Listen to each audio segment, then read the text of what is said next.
Hi friends, it's day 6. We kind of skipped a whole bunch of days, partly because if you can't tell, I'm sick.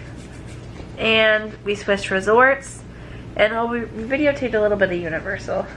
Curtis is filing his nails, if you're wondering what that is. The one thing I forgot to pack was, I've got this nice nail file thing that's like, it's not one of these crappy little disposable. The only reason I use that is because I'm a rather avid guitar player, so I like to shape my nails very specifically for my classical fingerstyle picking. So this is what I'm used to, but I forgot to bring it, so we got some cheap ones, so we're making do. We did Universal stuff. Yeah, we did Universal for 2 days, so like the clips you're gonna see are like a mix. But yesterday I didn't really record much. Oh, okay. So the camera died the other day, so that's why we did not finish our story on the Ollivanders experience. So we went to Ollivanders in the actual Universal Studios, so in the Diagon Alley, and so we decided to go through like the wand choosing ceremony thing. So we were in there with a bunch of people, and the wand maker kind of walked up to us, like in the dark out of all the people that were there. And so he called us up, and then he got us to choose, or like he got us to try out 2 different wands. Because the wand chooses the wizard or witch, not the other way around. Yeah. And so then he got me to, I can't even remember, like whatever wand that you have now. Yeah, the lead wand. He had gotten me to with it and to go Accio ladder, because he wanted me to bring the ladder over, and I ended up almost pushing the ladder over with the drawers behind it came pushing out. So then he took it from me. He's like, nope, that's not your wand. And then it was Curtis's turn. And what happened with yours? A vine wand, and he had me try and shrink a bell. So of course, rather than shrinking, it just went nuts, ringing and stuff. So he does his little whatever and stops it. And he says, you know, clearly that's not your wand.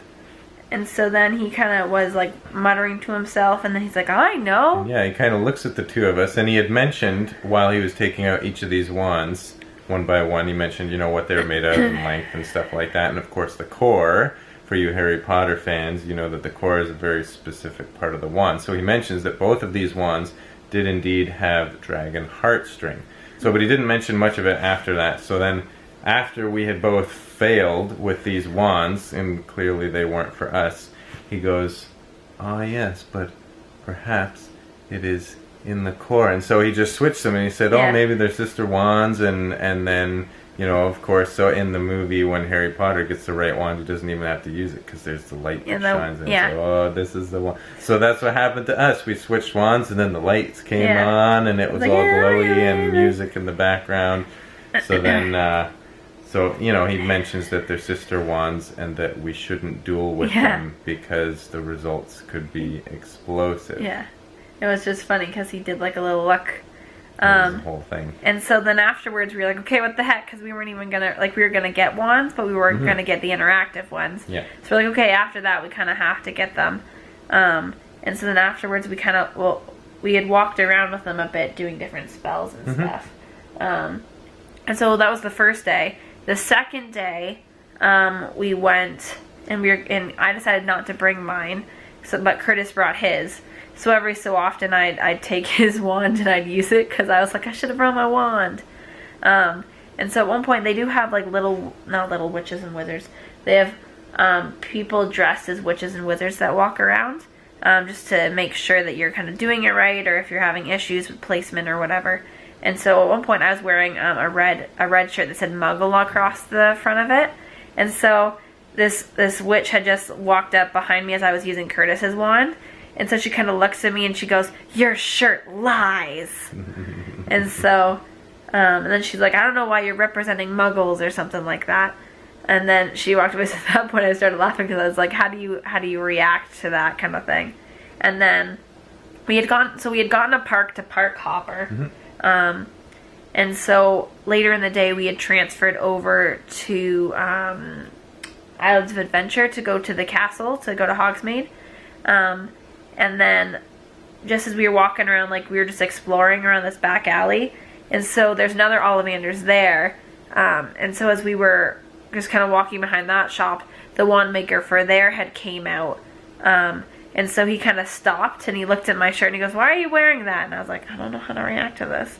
And so he goes, "There's powerful magic in you," and then he walked away and I was like, "How the heck do you react to that?" Cool though, right? And it's good, like, that they're really in character and everything. Yeah. It's just like, for me, it's like, this is why I'm meant for behind the camera stuff. Yeah.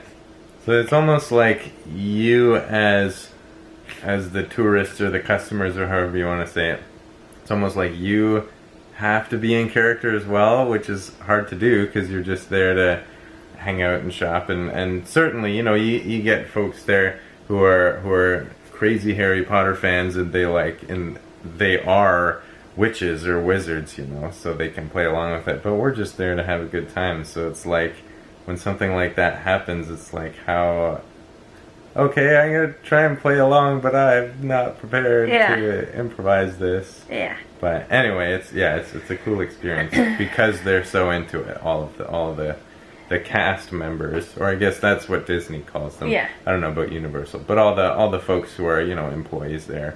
Yeah. They do a good job. But that's like little snippets of what happened at Universal. There was a lot that actually happened at Universal for like the 2 days. Yeah.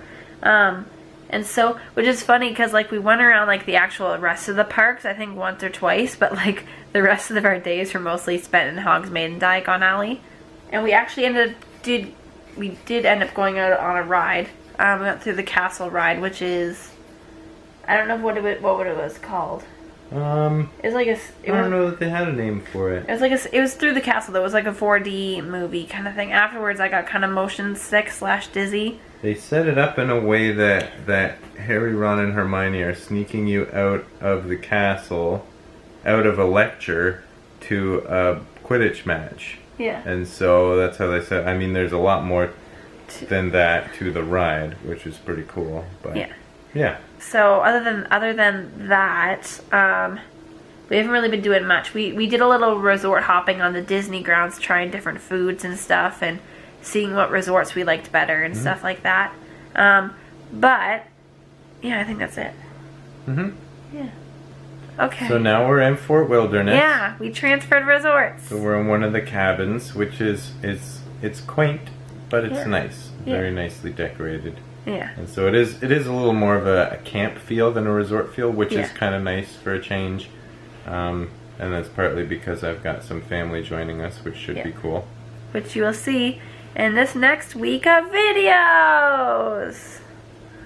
But yeah. So that's all for now. I'll give you guys a tour a little bit later. Okay, bye. Hi, friends. Okay, so currently outside of our cabin, which this is just the outside here. It's just a little area. We have a little patio. Out here is currently raining. So let's go inside. See, our door's a little bit stiff. Gotta push down on it really hard. Hi, sweetie. Hello. So you come right into the kitchen. The light just here, which is nice because we have a dishwasher and there's a toaster. And there's already like dishes and stuff in here. And there's a giant microwave and a kettle and stuff for our own coffee. Giant microwave. We have a fridge and everything, which is nice because it's like an actually normal size fridge.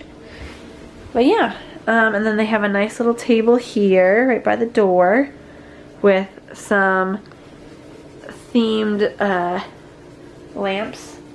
And then we have a little area over here just to sit and relax. And that's actually the couch Curtis is sitting on as a pull-out couch, so we can sleep too. And then we come down the hallway here. And there's the bedroom. This door doesn't actually open. I think it's like a boiler or something. We come into the bathroom. Which is nice. You got this one sink with all the shampoos and stuff, and nice little lamps. And the standard toilet. And you have a nice big soaker tub, which I'm probably going to end up trying at some point this week, especially with my cold. You got a window to outside, and there's a mirror. You come into the bedroom, which is a nice big bed with its own entrance too, which is nice. And you got bunk beds in here too, so it sleeps 4 in here. So this cabin altogether can sleep 6. And there's a TV right here. And a nice little vanity to get ready in the morning. It sounds like it's raining again. But yeah, that's our cabin. It's really nice and spacious, and that's actually really relaxing. So I'm looking forward to this week of relaxing. It's like a little bit, like it makes you feel like you're not in the hustle and bustle of the parks, which is nice. Yeah. Okay, bye! So, there's another frog friend here. The big one. And he's on the side of our cabin. This week, instead of the gecko watch, it's gonna be toad and penny toad watch. Hi friend. And you hear the fireworks from Magic Kingdom.